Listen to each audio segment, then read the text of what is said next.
Good morning, sunshine. Good morning. Good morning po sa inyo lahat, guys. Sa mapagpalang umaga sa inyo, guys. Update natin yung ating alagang pugo. 10 days. 10 days sila ngayon. Yan. Kitang-kita natin yung kanilang laki. Yan. Mga 3 days na lang, pwede na sila sigurong i-transfer sa kanilang bagong kulungan para mas mabilis silang lumaki. Yan, guys, ha. Kitang-kita nyo yung laki, oh. Halos pare-pares. Lumilipad na yan, guys, ha. Lumilipad na yan, ha. Kaya medyo ngayon ang gagawin natin dyan ay quality check natin yung kanilang kulungan para hindi sila nakakawala, lalo sa gabi. Yan. Yan, ilang days na lang, guys, yan, ilang days, 25 days yan, for delivery na sila, for delivery. Yan.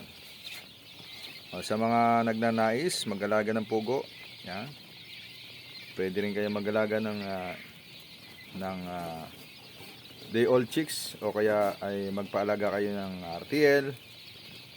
Pwede nyo lang search or tignan sa aking YouTube channel, and then pa-like and subscribe na rin, guys, ha. Salamat.